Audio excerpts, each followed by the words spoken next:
നമസ്കാരം, good morning. കേരളത്തിലേക്ക് എല്ലാ പ്രേക്ഷകർക്കും സ്വാഗതം. ഒരു സിനിമാ കഥ പോലെ മറക്കാനാവില്ല ആ ദിവസം.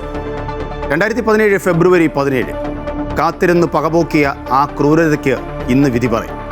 അബ്രപ്പാളിയിൽ മിന്നിത്തിളങ്ങിയ നായകൻ ഒടുവിൽ വില്ലനായി മാറിയതായിരുന്നു ക്ലൈമാക്സ്. നീതിക്ക് വേണ്ടി പോരാടാൻ അതിജീവിതയ്ക്കൊപ്പം മനസ്സാക്ഷിയുള്ളവരും ഒത്തുകൂടിയപ്പോൾ ഒടുവിൽ ആക്ഷൻ എടുക്കേണ്ടി വന്നു. നടിയെ ആക്രമിച്ച കേസിൽ രാജ്യം ഉറ്റുനോക്കുന്ന നിർണായക വിധി ഇന്നുണ്ടാകും. മറ്റൊന്ന്, നാളെയാണ് ആ കാത്തിരുന്ന ദിവസം. നിയമസഭാ തെരഞ്ഞെടുപ്പിൻ്റെ ആദ്യ സെമി ഫൈനൽ നാളെ തുടങ്ങും. ഇതിനിടയിൽ മുങ്ങൽ വിദഗ്ധനെ തേടി അന്വേഷണ സംഘം 4 പാടും ഓടുകയാണ്. രാഹുലിൻ്റെ ജാമ്യ ഹർജിയും ഇന്ന് പരിഗണിക്കുന്നുണ്ട്. ആദ്യം നോക്കാം ഗുഡ് മോർണിംഗ് ന്യൂസിൽ പ്രധാന വാർത്തകൾ.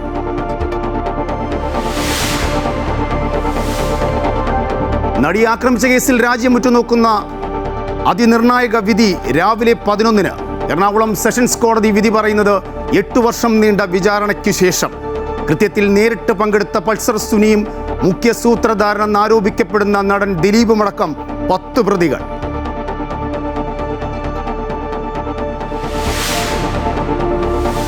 ക്ലൈമാക്സിലേക്ക് എത്തുന്നത് അസാധാരണമായ നിയമ പോരാട്ടങ്ങളുടെ പേരിൽ ചരിത്രത്തിൽ ഇടം നേടിയ കേസ്.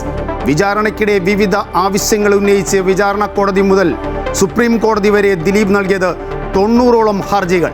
വിടാതെ പിന്തുടർന്ന് അതിജീവിതയുടെ തടസ്സ ഹർജികൾ.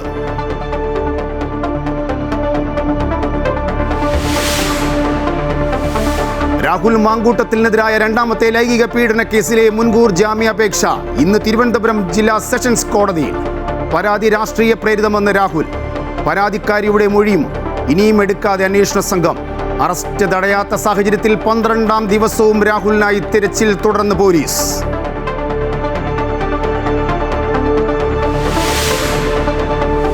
തദ്ദേശ തെരഞ്ഞെടുപ്പിന്റെ ആദ്യഘട്ടത്തിൽ 7 ജില്ലകളിൽ നാളെ വിധിയെഴുത്ത്. അവസാന വോട്ടും ഉറപ്പിക്കാൻ ഇന്ന് നിശബ്ദ പ്രചരണവുമായി മുന്നണികൾ. മത്സരരംഗത്ത് 36,630 സ്ഥാനാർത്ഥികൾ. വോട്ടിംഗ് സാമഗ്രികളുടെ വിതരണം രാവിലെ 9 മുതൽ. ശബരിമല സ്വർണ്ണക്കൊള്ളക്കേസിൽ ദേവസ്വം മുൻ പ്രസിഡന്റ് എ പത്മകുമാറിന്റെ ജാമ്യ ഹർജിയിൽ കൊല്ലം വിജിലൻസ് കോടതി ഇന്ന് വിധി പറയും. എല്ലാ കാര്യങ്ങളിലും ബോർഡിന് കൂട്ടുത്തരവാദിത്വമെന്ന് പ്രതിഭാഗം. എൻ വാസുവിന്റെ റിമാൻഡ് കാലാവധി ഇന്ന് അവസാനിക്കും. കേസിലെ കള്ളപ്പണ ഇടപാടിൽ ഇഡിയുടെ അപേക്ഷ ബുധനാഴ്ച.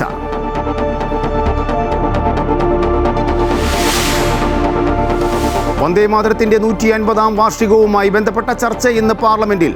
10 മണിക്കൂർ പ്രത്യേക ചർച്ചയിൽ ലോക്സഭയിൽ പ്രധാനമന്ത്രിയും രാജ്യസഭയിൽ ആഭ്യന്തരമന്ത്രി അമിത്ഷായും സംസാരിക്കും. പ്രിയങ്ക ഗാന്ധി ഉൾപ്പെടെ 8 കോൺഗ്രസ് എംപിമാർ ചർച്ചയിൽ പങ്കെടുക്കും. രാജ്യം കാത്തിരുന്ന ആ വിധിയിലേക്കാണ്. ഏകദേശം ഇനി മണിക്കൂറുകൾ മാത്രം. 11 മണിയോടുകൂടി കോടതി നടപടികൾ തുടങ്ങും. നടിയെ ആക്രമിച്ച് അപകീർത്തികരമായ ദൃശ്യങ്ങൾ പകർത്തിയ കേസിൽ വിധി ഇന്നുണ്ടാകും. നടൻ ദിലീപ് ഉൾപ്പെടെ 10 പ്രതികളുള്ള കേസിൽ Ernakulam principal sessions judge Honey M വർഗീസാണ് വിചാരണ പൂർത്തിയാക്കി വിധി പറയുന്നത്. പൾസർ സുനിയാണ് 1ാം പ്രതി. കൂടുതൽ വിശദാംശങ്ങളുമായി തത്സമയം കൊച്ചിയിൽ നിന്നും നമ്മോടൊപ്പം ചേരുന്നു അശ്വതി. ഇനിയിപ്പോൾ ഒരു കാത്തിരിപ്പിൻ്റെ മിനിറ്റുകൾ മാത്രമാണുള്ളത്. ഇപ്പോൾ ഏറ്റവും ഒടുവിൽ പുറത്തു വരുന്നത് പൾസർ സുനിയുടെ മൊഴികളാണ് പുറത്തു വരുന്നത്. ഏത് തരത്തിലാണ് ഈ കേസുമായി പൾസർ സുനിയുടെ ബന്ധം എന്ന കാര്യത്തിലേക്കുള്ള തെളിവുകൾ കോടതിക്ക് ലഭിച്ച സാഹചര്യത്തിൽ ഇനിയുള്ള മണിക്കൂറുകൾ നിർണായകമാണ്. വിധി അതിനെക്കാട്ടിലും നിർണായകമാണ്.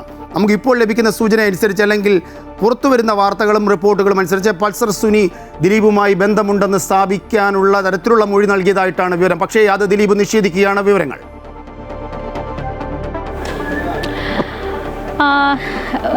ഇത് ആദ്യം മുതൽ തന്നെ ഇത്തരത്തിൽ ദിലീപിൻ്റെ ഭാഗത്തു നിന്ന് ദിലീപ് നിഷേധിക്കുന്നത്, സ്വാഭാവികമായിട്ടും ദിലീപ് ഈ വിഷയത്തിൽ നിഷേധിക്കുന്ന കാര്യമുണ്ട്. ഇതിൽ ഏറ്റവും അധികം ഇന്ന് ചർച്ച ചെയ്യാൻ പോകുന്നത് 8ാം പ്രതിയായിട്ടുള്ള ദിലീപിന് ഉണ്ടാകുന്ന വിധി തന്നെയാണ്. നീണ്ട കാത്തിരിപ്പിനൊടുവിലാണ് 2017 നിന്ന് ഇങ്ങോട്ട് നോക്കുകയാണെങ്കിൽ കേരളത്തിൻ്റെ പൊതുസമൂഹത്തിലും സിനിമാ രംഗത്തും ഒക്കെ വലിയ രീതിയിലുള്ള ചർച്ചകൾ നടന്ന, വലിയ കോളിളക്കങ്ങൾ ഉണ്ടാക്കിയിട്ടുള്ള ഒരു കേസ്. ഒരുപാട് മാറ്റങ്ങൾ അത് സർക്കാരിൻ്റെ ഭാഗത്തു നിന്നും പൊതുസമൂഹത്തിനും ഒക്കെ വലിയ മാറ്റങ്ങൾ ഉണ്ടാക്കിയിട്ടുള്ള കേസ്. അങ്ങനെ നോക്കുമ്പോൾ ഈ കേസിന് വളരെയധികം പ്രാധാന്യമുണ്ട്. മാത്രമല്ല ഈ അതിജീവിതയുടെ ഒരു പോരാട്ടം, ഇത്രയും നാൾ ഉണ്ടായിട്ടുള്ള പോരാട്ടം വളരെ കൺസിസ്റ്റൻ്റ് ആയിട്ട് ഈ കേസിന് നിന്നു. അവർ അനുഭവിച്ചിട്ടുള്ള കാര്യങ്ങൾ, അവർ ഈ കേസിന് വേണ്ടി നിന്നിട്ടുള്ള കാര്യങ്ങൾ, അതെല്ലാം തന്നെ വളരെ പ്രധാനപ്പെട്ടതാണ്. അങ്ങനെയൊക്കെ പല രീതിയിൽ ഈ കേസ് അടയാളപ്പെടുത്തും, നിയമപരമായിട്ടും സാമൂഹ്യപരമായിട്ടും ഒക്കെ അടയാളപ്പെടുത്തുന്ന ഒരു കേസ് തന്നെയാണിത്. അതിൻ്റെ ഒരു നിർണായക വിധി ഇന്ന് എറണാകുളം പ്രിൻസിപ്പൽ സെഷൻസ് കോടതിയിൽ നിന്ന് ഉണ്ടാവുകയാണ്. ഇതിൽ നേരത്തെ സൂചിപ്പിച്ചതുപോലെ ദിലീപ് ഈ കേസിലേക്ക് വന്നതോടുകൂടിയാണ് ഈ കേസിന് ആദ്യം മുതൽ തന്നെ ചില സംശയങ്ങൾ ഉണ്ടായിരുന്നുവെങ്കിലും ദിലീപ് പ്രതിപ്പട്ടികയിൽ ആകുകയും അവിടെ നിന്ന് പിന്നീട് ദിലീപിനെ കസ്റ്റഡിയിലെടുക്കുകയും അറസ്റ്റ് ചെയ്യുകയും ഒക്കെ ഉണ്ടായ സംഭവ വികാസങ്ങൾ അത് വലിയ രീതിയിൽ ചർച്ച ചെയ്യപ്പെടുന്നു. അവിടെ മുതലാണ് വലിയ ഒരു ദിശാമാറ്റം ഈ കേസിന് ഉണ്ടാകുന്നത്. സിനിമാ ലോകത്തേക്ക് ഉള്ള ചർച്ചകൾക്ക്, സിനിമാ ലോകത്തെ സംബന്ധിച്ച ചർച്ചകൾക്ക് ഈ കേസ് വഴിത്തിരിവാകുന്നത്. എന്തായാലും ഇതിൽ ദിലീപിനെതിരെ ചുമത്തിയിരിക്കുന്ന കുറ്റങ്ങളിൽ ബലാത്സംഗം അടക്കമുള്ള വകുപ്പുകളുണ്ട്. ഒപ്പം തന്നെ ഇതിൽ ഗൂഢാലോചന വകുപ്പാണ് ദിലീപിനെതിരെ പ്രധാനപ്പെട്ട ഒന്ന്. ഒപ്പം തന്നെ ഈ പ്രേരിപ്പിക്കൽ, അതായത് കുറ്റം ചെയ്യാൻ പ്രേരിപ്പിക്കൽ എന്ന ഒരു വകുപ്പും കൂടി ദിലീപിനെതിരെ ചുമത്തിയിട്ടുണ്ട്. അങ്ങനെ നോക്കുകയാണെങ്കിൽ ഈ ഗൂഢാലോചന കേസ് തെളിയിക്കുക എന്ന് പറയുന്നത് വളരെ ശ്രമകരമായിട്ടുള്ളൊരു കാര്യമാണ്. അതിൽ കൃത്യമായിട്ടുള്ള തെളിവുകൾ ഉണ്ടെങ്കിൽ മാത്രമാണ് അതിൽ ശിക്ഷ അനുഭവിക്കുകയുള്ളൂ. അത്രത്തോളം തെളിവുകൾ അതിന് ആവശ്യമായിട്ടുണ്ട്. അതിനുവേണ്ടി പ്രോസിക്യൂഷൻ ഹാജരാക്കിയ തെളിവുകൾ എന്തൊക്കെയാണ്, അത് കോടതി എത്രത്തോളം അംഗീകരിച്ചു തുടങ്ങിയ കാര്യങ്ങളാണ് ഇന്ന് അറിയാൻ പോകുന്നത്. ഇത് ക്ലോസ്ഡ് കോർട്ടിൽ നടന്നിട്ടുള്ള ഒരു വിചാരണ നടപടികളൊക്കെ തന്നെയാണ്. അതിൻ്റെ ചില വിശദാംശങ്ങൾ പുറത്തു വന്നിട്ടുണ്ട് എങ്കിലും ഇത്രയധികം നാളുകൾ, ഇത്ര വർഷങ്ങൾ, 7.5 വർഷത്തോളം നീണ്ടുനിന്ന ഒരു കേസ്, അതിൽ 7-8 വർഷത്തോളം നീണ്ടുനിന്ന ഒരു കേസ്, അതിൽ ഇത്രയധികം വിചാരണകൾ ഉണ്ടായിട്ടുണ്ട്. ഇതിൽ 261 സാക്ഷികൾ ഉണ്ടായിട്ടുണ്ട്. അങ്ങനെ നോക്കുകയാണെങ്കിൽ വലിയ രീതിയിലുള്ള ഒരു കേസ്. അതിൽ തന്നെ 28 സാക്ഷികൾ കൂറുമാറുന്ന അവസ്ഥയുണ്ടാകും. അങ്ങനെ കലങ്ങി മറിഞ്ഞിട്ടുള്ള ഒരുപാട് സംഭവ വികാസങ്ങൾ ഉണ്ടായിട്ടുള്ള ഒരു കേസാണ്. നേരത്തെ ഞാൻ സൂചിപ്പിച്ചതുപോലെ ദിലീപിനെതിരെ ചുമത്തിയിട്ടുള്ള കേസുകളുടെ തെളിവുകൾ എത്രത്തോളം ഉണ്ട്, പ്രോസിക്യൂഷന് ഹാജരാക്കാൻ സാധിച്ചു എന്നതിൻ്റെ അടിസ്ഥാനത്തിൽ കൂടിയായിരിക്കും ഇന്ന് 8ാം പ്രതിയായിട്ടുള്ള ദിലീപിനെതിരെയുള്ള ഒരു വിധി ഉണ്ടാവുക. അതിൽ നോക്കുകയാണെങ്കിൽ ഈ ദിലീപിനെ വിളിച്ചിട്ടുള്ള ഫോൺ കോളുകൾ, ഇതിൽ ഉൾപ്പെട്ടിട്ടുള്ള ആളുകൾ, അവരുടെ മൊഴികൾ, സാക്ഷിമൊഴികൾ, ഒപ്പം തന്നെ ഈ ദൃശ്യം പകർത്തുന്നതുമായി ബന്ധപ്പെട്ടിട്ടുണ്ടായിട്ടുള്ള കാര്യങ്ങൾ, ആ തെളിവുകൾ, അത് ഒക്കെ തന്നെയായിരിക്കും ദിലീപിനെതിരായിട്ട് പ്രധാനമായും വരിക. ഇതിൽ ആ സാക്ഷികൾ കൂറുമാറിയത് ദിലീപിന് അനുകൂലമായിട്ടാണ് വരിക. കാരണം ദിലീപിൻ്റെ ഗൂഢാലോചന പങ്ക് സ്ഥിരീകരിക്കുന്നതിന് വളരെ നിർണായകമായിട്ടുള്ള സാക്ഷിമൊഴികളാണ്, ആ സാക്ഷികളാണ് ഈ കേസിൽ ഉള്ളത്. പ്രധാനമായും സിനിമാ മേഖലയിൽ നിന്നുള്ളതാണ്. ഇതിൻ്റെ മോട്ടീവ്, ഈ ദിലീപ് ഈ ഇത്തരത്തിലുള്ളൊരു ഗൂഢാലോചന നടത്തി കൊട്ടേഷൻ കൊടുത്തു, അതായത് ബലാത്സംഗത്തിന് കൊട്ടേഷൻ കൊടുത്തു എന്നതാണ് ഇതിലെ കേസ്. അതുകൊണ്ട് തന്നെ ഇത് കൊട്ടേഷൻ കൊടുക്കാനുണ്ടായിട്ടുള്ള മോട്ടീവ്, ആ ഗൂഢാലോചനയ്ക്ക് ഉണ്ടായിട്ടുള്ള മോട്ടീവ്, അതാണ് സംശയാസ്പദമായി തെളിയിക്കപ്പെടേണ്ടത്. അത് എത്രത്തോളം പ്രോസിക്യൂഷന് കഴിഞ്ഞിട്ടുണ്ട് എന്നതും നമുക്ക് ഇന്ന് കൃത്യമായിട്ട് അറിയാം.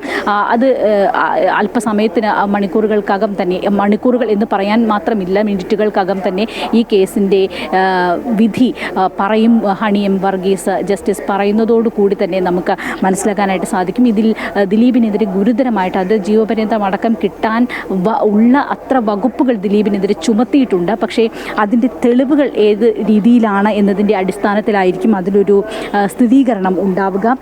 നേരത്തെ സൂചിപ്പിച്ചതുപോലെ ഇതിൽ 10 പ്രതികളാണുള്ളത്. Pulsar Suni, Martin, B Manikandan, VP Vijeesh, വടിവാൾ സലീം, പ്രദീപ്, ചാർലി തോമസ്, 8ാം പ്രതിയായിട്ടുള്ള ദിലീപ്, ഒപ്പം തന്നെ മേസ്തിരി സനിൽ, ജി ശരത്ത്. ഈ ജി ശരത്താണ് ദിലീപിൻ്റെ സുഹൃത്ത്, വ്യവസായിയൊക്കെയാണ്. ഈ ബാലചന്ദ്രകുമാർ, സംവിധായകൻ ബാലചന്ദ്രകുമാറിൻ്റെ വെളിപ്പെടുത്തൽ വന്നതോടുകൂടിയാണ് ജി ശരത്ത് ഇതിലേക്ക് വരുന്നത്. അത് വലിയ നിർണായകമായിട്ടുള്ളൊരു കാര്യമായിരുന്നു. ഈ കേസിൽ 2-3 ഇടങ്ങളിൽ വലിയ രീതിയിലുള്ള വഴിത്തിരിവുണ്ടായിട്ടുണ്ട്. ആദ്യം ഈ സംഭവം ഉണ്ടാകുന്നു, ഒരു FIR രജിസ്റ്റർ ചെയ്യുന്നു. വളരെ ചുരുങ്ങിയ സമയം കൊണ്ട് തന്നെ ഇതിൽ കുറ്റകൃത്യത്തിൽ നേരിട്ട് പങ്കെടുത്ത ആളുകളെ പിടികൂടുന്നു. അതിൽ തന്നെ ഈ പൾസർ സുനിയെയും വിജീഷിനെയും കോടതിയിൽ നിന്നാണ് പോലീസ് പിടികൂടിയത്. വളരെ നാടകീയമായിട്ടുള്ള രംഗങ്ങൾക്ക് ശേഷമാണ് പിടികൂടിയിട്ടുള്ളത്. അതിനുശേഷം ഉണ്ടാകുന്നത് ദിലീപുമായി ബന്ധപ്പെട്ടതാണ്. ദിലീപ് ഈ പൾസർ സുനിയും ഇതിലെ പ്രതികളും തന്നെ ഭീഷണിപ്പെടുത്തുന്നു എന്ന് ആരോപിച്ചുകൊണ്ട് ദിലീപ് DGPക്ക് കത്ത് നൽകുന്നു. അവിടെ മുതലാണ് ദിലീപിൻ്റെ ഇൻവോൾവ്മെൻറ്റ് ഇതിലേക്ക് വരുന്നത്. ഒപ്പം തന്നെ പൾസർ സുനിയുടെ മൊഴികളും മറ്റും. അങ്ങനെ ആദ്യം ഈ സംഭവം ഉണ്ടാകുന്നു, അറസ്റ്റുകൾ ഉണ്ടാകുന്നു, പിന്നീട് ദിലീപിൻ്റെ ഇൻവോൾവ്മെൻറ്റ് ഉണ്ടാകുന്നു. അതിൽ നിരവധി സാക്ഷിമൊഴികൾ, 26ഓളം സാക്ഷിമൊഴികളുടെ കൂടി അടിസ്ഥാനത്തിൽ ദിലീപിനെ അറസ്റ്റ് ചെയ്യുന്നു. അതാണ് പിന്നീടുണ്ടായിട്ടുള്ള വലിയ ഒരു സംഭവ വികാസം. അതിനുശേഷം ഉണ്ടായിട്ടുള്ള ഏറ്റവും പ്രധാനപ്പെട്ട ഒരു സംഭവം എന്ന് പറയുന്നത് ഈ ബാലചന്ദ്രകുമാറിൻ്റെ മൊഴിയാണ്. അദ്ദേഹം ആ മൊഴിയിൽ ഉറച്ചു നിൽക്കുകയും ഈ ശരത്തിൻ്റെ അടക്കം ഓഡിയോ തിരിച്ചറിയുകയും ചെയ്തു. അതാണ് ഈ കേസിൽ മൂന്നാമതായിട്ടുണ്ടായിട്ടുള്ള ഏറ്റവും വലിയ ചലനം എന്ന് പറയുന്നത്. അത് കഴിഞ്ഞിട്ട് പിന്നീടുണ്ടാകുന്നത് ഈ മെമ്മറി കാർഡ് വിവാദവുമായി ബന്ധപ്പെട്ടതാണ്, ഇതിൻ്റെ ഹാഷ് വാല്യൂവുമായി ബന്ധപ്പെട്ടതാണ്. അത് കഴിഞ്ഞിട്ടാണ് ഇപ്പോൾ വിധിയിലേക്ക് അവസാനം എല്ലാം പൂർത്തിയായതിനു ശേഷം വിചാരണകളെല്ലാം നടപടികളെല്ലാം പൂർത്തി. അങ്ങനെ ഓരോ ഘട്ടമായിട്ട് നമുക്ക് ഈ കേസിനെ മനസ്സിലാക്കാനായിട്ട് സാധിക്കും. എന്തായാലും അതിനിർണായകമായിട്ടുള്ള ഒരു വിധി ഇത് സിനിമാ മേഖലയിൽ ഒക്കെ ഇന്നലെ രാത്രി തന്നെ WCC ഇതിൽ പോസ്റ്റ് ചെയ്യുകയും ഒക്കെ ചെയ്തിട്ടുണ്ട്. അങ്ങനെ നോക്കുകയാണെങ്കിൽ വളരെ നിർണായകമായ എല്ലാവരും ഉറ്റുനോക്കുന്ന ഒരു വിധി. സിനിമാ മേഖലയിൽ പറയുകയാണെങ്കിൽ സിനിമാ മേഖലയിലെ വലിയ മാറ്റങ്ങൾക്ക് കാരണമായിട്ടുള്ളൊരു വിധി. അവിടെ ഈ വിഷയങ്ങൾ ചർച്ച ചെയ്യുകയും ഈ സിനിമാ മേഖലയിലെ ഷൂട്ടിംഗ് ലൊക്കേഷനിലും അനുബന്ധ മേഖലകളിലുമൊക്കെ ആ പരിസരങ്ങളിലുമൊക്കെ സ്ത്രീകളുടെ സുരക്ഷയെ സംബന്ധിച്ച് ചർച്ച വരുന്നു. അങ്ങനെ അവിടെ WCC ഫോം ചെയ്യുന്നു. അവിടെ നിന്ന് ഹേമ കമ്മീഷനിലേക്ക് അത് വരുന്നു.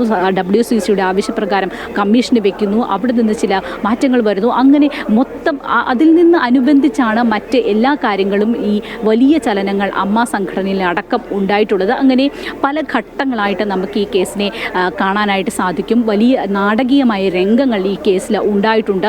സാക്ഷി വിസ്താരം എന്ന് പറയുന്നത് നിരവധി സാക്ഷികൾ 261ഓളം ആളുകളെ 1600-ലധികം തെളിവുകൾ ഇതിൽ പ്രോസിക്യൂഷൻ ഹാജരാക്കിയിട്ടുണ്ട്. അശ്വതി, ഞാൻ മടങ്ങി വരാം. അസാധാരണമായ ഒരു നിയമ പോരാട്ടമായിരുന്നു ഉണ്ടായിരുന്നത്, പ്രത്യേകിച്ച് അതിജീവിതയുടെ നിയമ പോരാട്ടം. അതിലേക്ക് ഞാൻ മടങ്ങി വരാം. നമുക്കിതിൻ്റെ ഒരു നാൾ വഴിയിലൂടെ കടന്നതിന് ശേഷം ക്ലൈമാക്സിലേക്ക് എത്തുന്നത് അസാധാരണമായ സംഭവ വികാസങ്ങളുടെയും നിയമ പോരാട്ടങ്ങളുടെയും പേരിൽ ചരിത്രത്തിൽ ഇടം നേടിയ കേസാണ്. വിചാരണയ്ക്കിടെ വിവിധ ആവശ്യങ്ങൾ ഉന്നയിച്ച് വിചാരണ കോടതി മുതൽ സുപ്രീം കോടതി വരെ ദിലീപ് നൽകിയത് 90ഓളം ഹർജികളാണ്. ഈ ഹർജികളെയെല്ലാം വിടാതെ പിന്തുടർന്ന് അതിജീവിതയുടെ തടസ്സ ഹർജികൾ ഉണ്ടായിരുന്നു എന്നതാണ് പ്രത്യേകത. കേസിൻ്റെ നാൾ വഴി ഒന്ന് നോക്കാം.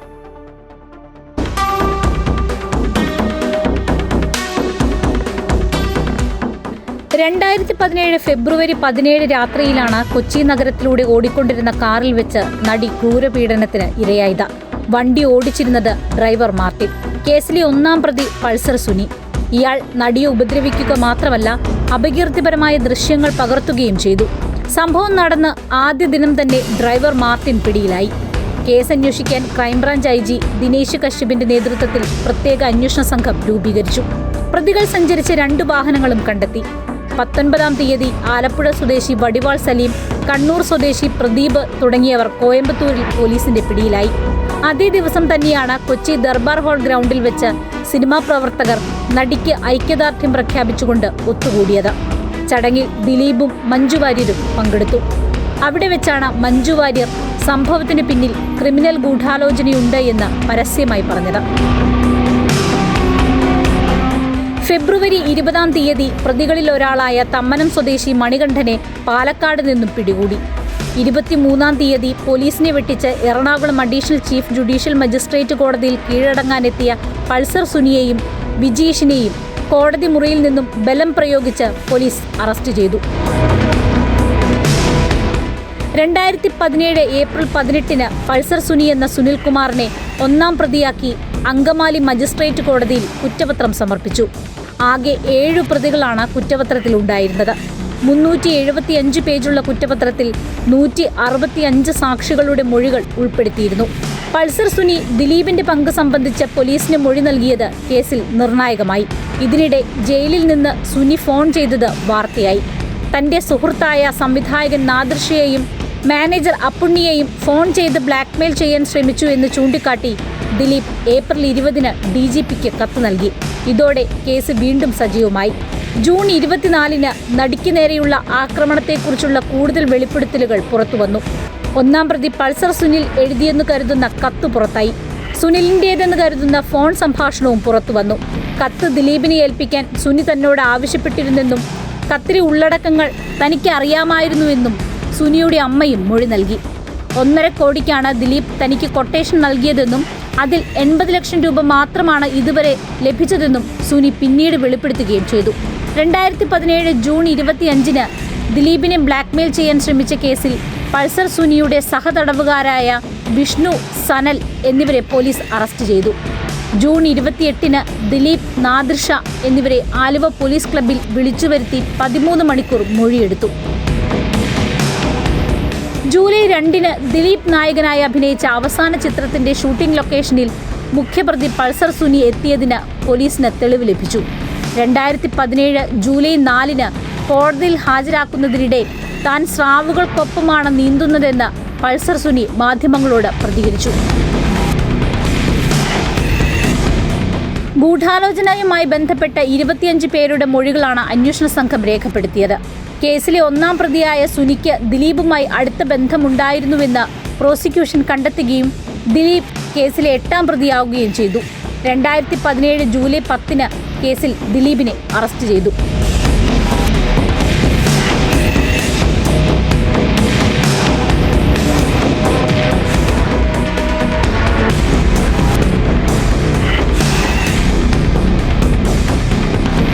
ജൂലൈ 11-ാം തീയതി Angamaly first class judicial magistrate മുൻപാകെ ഹാജരാക്കിയ ദിലീപിനെ റിമാൻഡ് ചെയ്ത് ആലുവ സബ് ജയിലിൽ അടച്ചു. ഇതേ ദിവസം താരസംഘടനയായ അമ്മയുടെ പ്രാഥമിക അംഗത്വത്തിൽ നിന്ന് ദിലീപിനെ പുറത്താക്കി. കൊച്ചി കടവന്ത്രയിലെ മമ്മൂട്ടിയുടെ വസതിയിലാണ് സിനിമാ പ്രതിനിധികളുടെ നിർണായക യോഗം നടന്നത്. മോഹൻലാൽ, പൃഥ്വിരാജ്, ഇടവേള ബാബു തുടങ്ങിയ പ്രമുഖരും യോഗത്തിൽ പങ്കെടുത്തു. സ്ഥലത്ത് പോലീസ് വൻ സുരക്ഷയൊരുക്കിയിരുന്നു. ദിലീപിനെ പുറത്താക്കണമെന്ന് യുവതാരങ്ങൾ യോഗത്തിൽ ശക്തമായ നിലപാടെടുത്തു. ഇത് ഇരയാക്കപ്പെട്ടത് ഞങ്ങളൊരു അംഗം കൂടിയാണ്. അമ്മയുടെ പ്രാഥമിക അംഗത്വത്തിൽ നിന്ന് തന്നെ പുറത്താക്കാനും അദ്ദേഹത്തിൻ്റെ അംഗത്വം റദ്ദാക്കുവാനുമാണ് ഈ എക്സിക്യൂട്ടീവ് കമ്മിറ്റി തീരുമാനിച്ചിട്ടുള്ളത്. സംഭവിച്ചാൽ ഖേദം നമ്മൾ പറഞ്ഞല്ലോ. അല്ല, അതൊരു കേസ് അന്വേഷണം നടക്കുന്ന സമയത്ത് വരെ അല്ലെങ്കിൽ കേസിന് എന്തൊരു തീരുമാനമാകുന്നവരെ ഞങ്ങൾ കാത്തുനിന്നു മാത്രമേ ഉള്ളൂ. കേസിലെ പ്രധാന തെളിവ് നടിയുടെ ദൃശ്യങ്ങൾ പകർത്തിയ മൊബൈൽ ഫോണായിരുന്നു. എന്നാൽ ഇത് കണ്ടെത്താൻ അന്വേഷണ സംഘത്തിന് കഴിഞ്ഞില്ല. ഫോണിലെ മെമ്മറി കാർഡ് സുനിൽകുമാറിന്റെ ആദ്യ അഭിഭാഷകൻ പ്രതീഷ് ചാക്കോയുടെ ജൂനിയർ അഡ്വക്കേറ്റ് രാജു ജോസഫിൽ നിന്ന് പിടിച്ചെടുത്തു. ജൂലൈ 20-ന് ഫോൺ അടക്കമുള്ള തെളിവ് നശിപ്പിച്ചതിന് അഭിഭാഷകൻ പ്രതീഷ് ചാക്കോയെ അറസ്റ്റ് ചെയ്തു. കുറ്റകൃത്യത്തിൽ നേരിട്ട് പങ്കെടുത്തിട്ടില്ലെങ്കിലും കൊട്ടേഷൻ കേസിലെ വിവരങ്ങൾ വ്യക്തമായി അറിയാവുന്നയാളാണ് പ്രതീഷ്. കുറ്റകൃത്യത്തിന് ശേഷം സുനിൽ തൊണ്ടി മുതലായ മൊബൈൽ ഫോൺ ഏൽപ്പിച്ചത് പ്രതീഷിനെയാണ്. നടൻ ദിലീപിന് കൈമാറാനാണ് ഫോൺ പ്രതീഷിനെ ഏൽപ്പിച്ചതെന്ന് സുനിൽ മൊഴി നൽകി. ഓഗസ്റ്റ് 15-ന് അന്വേഷണ ഉദ്യോഗസ്ഥരെ മാറ്റണമെന്നാവശ്യപ്പെട്ട് മുഖ്യമന്ത്രിക്ക് ദിലീപിന്റെ അമ്മ കത്തയച്ചു. തന്റെ മകന് കേസുമായി യാതൊരു ബന്ധവുമില്ലെന്നായിരുന്നു കത്തിന്റെ ഉള്ളടക്കം. ഇതിനിടെ സിനിമാ മേഖലയിൽ നിന്നുള്ളവരും അമ്മയും ദിലീപിനെ ജയിലിലെത്തി സന്ദർശിച്ചു. 2017 ഒക്ടോബർ 3-ന് കർശന ഉപാധികളോടെ ദിലീപിന് ജാമ്യം ലഭിച്ചു. 85 ദിവസത്തിന് ശേഷമാണ് ദിലീപ് ജയിലിൽ നിന്ന് പുറത്തിറങ്ങിയത്. ആലുവ സബ് ജയിലിന് മുന്നിൽ വൻ ജനക്കൂട്ടമാണ് ദിലീപിനായി കാത്തുനിന്നത്. ആരാധകർ മധുരം വിതരണം ചെയ്ത് ആഹ്ലാദം പങ്കുവച്ചു.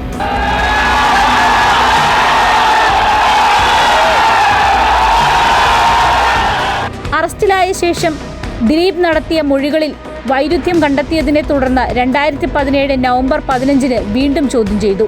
നവംബർ 21-ന് സ്വകാര്യ ആവശ്യങ്ങൾക്കായി വിദേശത്ത് പോകാൻ ദിലീപിന് ഹൈക്കോടതിയുടെ അനുമതി നൽകി. 2017 നവംബർ 22-ന് ദിലീപിനെ 8-ാം പ്രതിയാക്കി പോലീസ് അനുബന്ധ കുറ്റപത്രം സമർപ്പിച്ചു. 2018 ജനുവരിയിൽ കേസിൽ വനിതാ ജഡ്ജി വാദം കേൾക്കണമെന്നാവശ്യപ്പെട്ട് ആക്രമിക്കപ്പെട്ട നടി കോടതിയെ സമീപിച്ചു. അങ്ങനെയാണ് കേസിന്റെ വിചാരണ നടപടികൾക്കായി അന്നത്തെ special sessions judge Honey M വർഗീസിനെ ഹൈക്കോടതി നിയമിച്ചത്. 2018 ഫെബ്രുവരി 25-നായിരുന്നു ഇത്. 2018 മാർച്ച് 8-ന് എറണാകുളം പ്രിൻസിപ്പൽ സെഷൻസ് കോടതിയിൽ ആദ്യഘട്ട വിചാരണ ആരംഭിച്ചു. 2018 ജൂണിൽ CBI അന്വേഷണം ആവശ്യപ്പെട്ട് ദിലീപ് ഹൈക്കോടതിയിൽ സമർപ്പിച്ച ഹർജി ഹൈക്കോടതി സിംഗിൾ ബെഞ്ച് തള്ളി. 4.5 വർഷം കൊണ്ടാണ് കേസിൽ സാക്ഷി വിസ്താരം പൂർത്തിയായത്. 2020 ജനുവരി 30-ന് കേസിലെ അന്തിമ വിചാരണ ആരംഭിച്ചു. പൾസർ സുനിയും ദിലീപും അടക്കമുള്ള പ്രതികൾ കോടതിയിലെത്തി. സാക്ഷി വിസ്താരത്തിനിടെ 28 സാക്ഷികൾ കൂറുമാറി. 2020 നവംബർ 20-ന് വനിതാ ജഡ്ജി പക്ഷപാതപരമായി പെരുമാറുന്നുവെന്നും കേസ് മറ്റൊരു കോടതിയിലേക്ക് മാറ്റണമെന്നും ആവശ്യപ്പെട്ടുള്ള നടിയുടെ ഹർജി ഹൈക്കോടതി തള്ളി. പിന്നാലെ ആദ്യം ചുമതലപ്പെടുത്തിയ പ്രോസിക്യൂട്ടർ കേസിൽ നിന്ന് പിന്മാറി. 2021 മാർച്ച് 1-ന് വിചാരണ 6 മാസത്തേക്ക് നീട്ടി സുപ്രീം കോടതി ഉത്തരവിട്ടു. 2021 ഡിസംബർ 17-ന് സുപ്രീം കോടതിയിൽ നൽകിയ വിടുതൽ ഹർജി ദിലീപ് പിൻവലിച്ചു. 2021 ഡിസംബറിൽ കേസിലെ പ്രധാന സാക്ഷിയായ ബാലചന്ദ്രകുമാറിന്റെ നിർണായക വെളിപ്പെടുത്തൽ വന്നു. ദിലീപിന്റെ വീട്ടിൽ വെച്ച് സുനിയെ കണ്ടെന്നായിരുന്നു ബാലചന്ദ്രകുമാറിന്റെ മൊഴി. അല്ല, മറ്റു പലരുമായിട്ടും ഒരുമിച്ച് ചോദ്യം ചെയ്യേണ്ട ആവശ്യമുണ്ടെന്ന് പറഞ്ഞിട്ടുണ്ട്. ആരൊക്കെയാണെന്ന് പറഞ്ഞിട്ടുണ്ട്. നേരത്തെ പറഞ്ഞ കാര്യങ്ങളിൽ വേറെ കൂടുതൽ കാര്യങ്ങൾ പറഞ്ഞിട്ടുണ്ടോ? അല്ല, നേരത്തെ പറഞ്ഞ കാര്യങ്ങൾ തന്നെയാണ്. ഒന്നുകൂടെ അത് ഉറപ്പുവരുത്തുന്നതിലേക്ക് വേണ്ടിയാണ്. നിങ്ങളൊക്കെ കേൾക്കാത്ത ഒരുപാട് തെളിവുകൾ നിലവിൽ തന്നെ പോലീസിന്റെ കയ്യിലുണ്ട്. അത് ഈ പബ്ലിക് ഡൊമൈനിൽ വരാത്ത ഒരുപാട് ഓഡിയോ ക്ലിപ്സ് ഉണ്ട്. അപ്പോൾ അങ്ങനെയുള്ള തെളിവുകൾ നിലവിൽ തന്നെ പോലീസിന്റെ കയ്യിലുണ്ട്. 2022 ജനുവരി 3 ദിലീപിനെതിരെ പോലീസ് തുടരന്വേഷണം തുടങ്ങി. ഒപ്പം ബാലചന്ദ്രകുമാറിന്റെ രഹസ്യമൊഴി രേഖപ്പെടുത്തി. 2022 ജനുവരി 22 അന്വേഷണ പുരോഗതി റിപ്പോർട്ട് കോടതിയിലെത്തി. 2022 ജൂലൈ 18 കേസിൽ 3ാമത്തെ സ്പെഷ്യൽ പ്രോസിക്യൂട്ടറായി അഡ്വക്കേറ്റ് ബി അജകുമാർ ചുമതലയേറ്റു.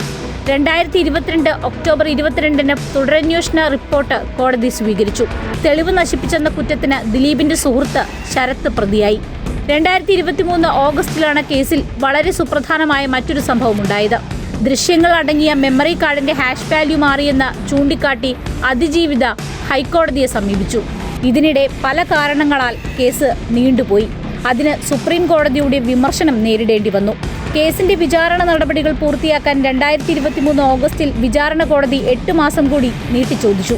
2024 മാർച്ച് 3 മെമ്മറി കാർഡിന്റെ ഹാഷ് വാല്യൂ 3 തവണ മാറിയെന്ന കാര്യം അന്വേഷിക്കണമെന്ന അതിജീവിതയുടെ അപ്പീൽ ഹൈക്കോടതി തള്ളി. 2024 സെപ്റ്റംബർ 17 കേസിൽ പൾസർ സുനിക്ക് ജാമ്യം ലഭിച്ചു. കേസിന്റെ വിചാരണ നീണ്ടുപോകുന്നത് ചൂണ്ടിക്കാട്ടിയാണ് സുപ്രീം കോടതി സുനിക്ക് ജാമ്യം നൽകിയത്. 7.5 വർഷത്തോളം നീണ്ട ജയിൽവാസത്തിന് ശേഷമാണ് സുനി പുറത്തിറങ്ങിയത്. 2024 ഡിസംബർ 11 കേസിൽ അന്തിമവാദം ആരംഭിച്ചു. അതിനിടെ 2025 ഏപ്രിൽ 7 CBI അന്വേഷണം ആവശ്യപ്പെട്ടുള്ള ദിലീപിന്റെ ഹർജി ഹൈക്കോടതി ഡിവിഷൻ ബെഞ്ച് തള്ളി. 2025 ഏപ്രിൽ 9 പ്രതിഭാഗത്തിന്റെ വാദം പൂർത്തിയായി. തുടർന്ന് പ്രോസിക്യൂഷന്റെ മറുപടി വാദവും പൂർത്തിയായി. AT Aswathy, Amrita news, Kochi. മലയാള സിനിമയെ തന്നെ നാറ്റിച്ച ഒരു കേസായിരുന്നു ഈ നടിയെ ആക്രമിച്ച കേസ്. ഇനിയുമുണ്ട് അതിൻ്റെ നിയമവശങ്ങളിലേക്ക്, നാൾ വഴികളിലേക്ക്.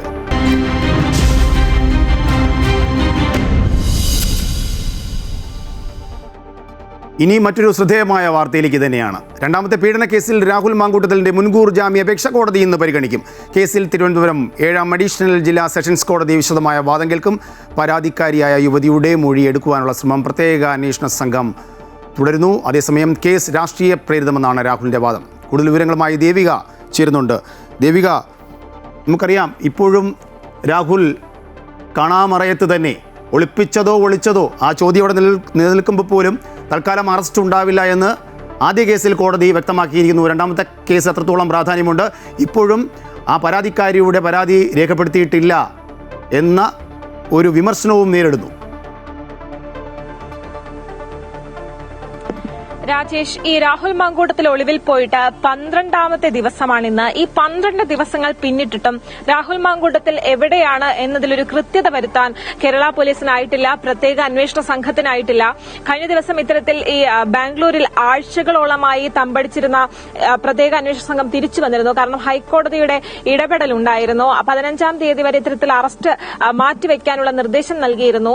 ഇത്തരത്തിൽ കോടതിയുടെ ഇടപെടലുള്ളപ്പോൾ പോലീസ് അന്വേഷണവുമായി മുന്നോട്ട് പോകുന്നതിൽ പ്രായോഗിക ബുദ്ധിമുട്ടുകളുണ്ടെന്ന് കാണിച്ചാണ് ഇത്തരത്തിൽ പോലീസ് സംഘം തിരിച്ചെത്തിയത്. ഈ രണ്ടാമത്തെ കേസിൽ എന്നാൽ രാഹുൽ മാങ്കൂട്ടത്തിന്റെ അറസ്റ്റ് തടഞ്ഞിട്ടില്ല.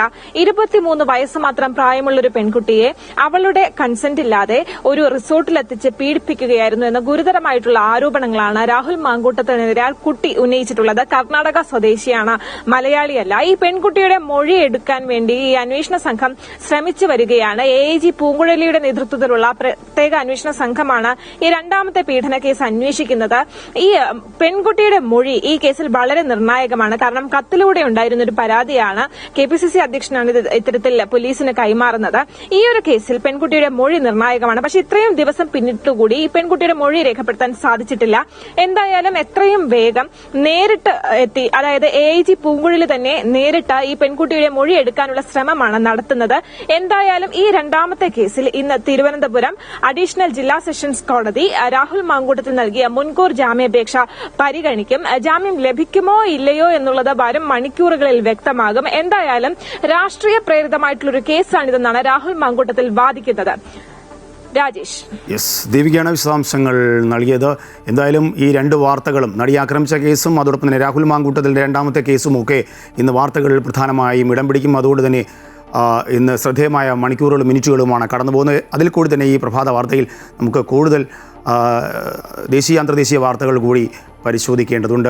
എന്തായാലും ആദ്യം ശബരിമല വിഷയത്തിലേക്ക് കടക്കുന്നു. ശബരിമല സ്വർണ്ണ കവർച്ച കേസിൽ ദേവസ്വം മുൻ പ്രസിഡന്റ് എ പത്മകുമാറിൻ്റെ ജാമ്യ ഹർജിയിൽ കൊല്ലം വിജിലൻസ് കോടതി ഇന്ന് വിധി പറയും. പത്മകുമാർ മാത്രമല്ല, എല്ലാ കാര്യങ്ങളിലും ബോർഡിന് കൂട്ടുത്തരവാദിത്വമുണ്ടെന്ന് എന്നതാണ് പ്രതിഭാഗത്തിൻ്റെ വാദം. കേസിലെ കള്ളപ്പണ ഇടപാട് അന്വേഷിക്കുന്നതുമായി ബന്ധപ്പെട്ട് ED സമർപ്പിച്ച അപേക്ഷ ബുധനാഴ്ചയാണ് വിജിലൻസ് കോടതി പരിഗണിക്കുക. കട്ടിളപ്പാളികൾ ഉണ്ണികൃഷ്ണൻ പോരിക്ക് കൈമാറുന്നത് ബോർഡിലെ എല്ലാവരും ചേർന്നെടുത്ത തീരുമാനമാണെന്നും താൻ മാത്രം കുറ്റക്കാരനാവില്ലെന്നുമാണ് എ പത്മകുമാർ ജാമ്യാപേക്ഷയിൽ പറയുന്നത്. മിനിറ്റ്സിൽ ചെമ്പെന്ന് രേഖപ്പെടുത്തിയത് ബോർഡ് അംഗങ്ങളുടെ അറിവോടെയാണ്. തനിക്ക് പ്രായമായെന്നും പരിഗണന വേണമെന്നതുമാണ് പത്മകുമാറിന്റെ ആവശ്യം. എന്നാൽ ഇരു കേസുകളിലും പ്രതിയായതോടെ എ പത്മകുമാറിന് മേൽ കുരുക്ക് മുറുകുകയാണ്. ദ്വാരപാലക ശില്പങ്ങളുടെ കേസിൽ പത്മകുമാറിനെ അന്വേഷണ സംഘം കസ്റ്റഡിയിൽ വാങ്ങി ചോദ്യം ചെയ്തേക്കും. കേസിൽ പ്രതികളായ മുരാരി ബാബു, KS ബൈജു, N വാസു എന്നിവരുടെ ജാമ്യഹർജികൾ വിജിലൻസ് കോടതി നേരത്തെ തള്ളിയിരുന്നു. മുൻ എക്സിക്യൂട്ടീവ് ഓഫീസർ സുധീഷ് കുമാറിന്റെ ജാമ്യാപേക്ഷയിൽ വാദം കേൾക്കും. റിമാൻഡ് കാലാവധി കഴിഞ്ഞതിനാൽ ദേവസ്വം മുൻ കമ്മീഷണർ N വാസുവിനെയും കോടതിയിൽ ഹാജരാക്കും. അതേസമയം കേസിൽ കള്ളപ്പണ ഇടപാട് ഉണ്ടെന്നതാണ് EDയുടെ കണ്ടെത്തൽ. ഹൈക്കോടതി അനുമതിയോടെ ED കൊല്ലം വിജിലൻസ് കോടതിയിൽ സമർപ്പിച്ച അപേക്ഷ ബുധനാഴ്ചയാണ് പരിഗണിക്കുക. കേസിലെ FIR, മൊഴിപ്പകർപ്പടക്കമുള്ള അനുബന്ധ രേഖകൾ ആവശ്യപ്പെട്ടാണ് അപേക്ഷ സമർപ്പിച്ചത്. രേഖകൾ കൈമാറുന്നത് സർക്കാർ കോടതിയിൽ എതിർത്തിരുന്നു. ശബരിമലയിൽ ED അന്വേഷണം വേണ്ട എന്നതാണ് സംസ്ഥാന സർക്കാരിന്റെ നിലപാട്. ബുധനാഴ്ച എതിർവാദം കൂടെ കേട്ട ശേഷം രേഖകൾ കൈമാറുന്നതിൽ കോടതി തീരുമാനമെടുക്കും. അമൃത ന്യൂസ്, കൊല്ലം.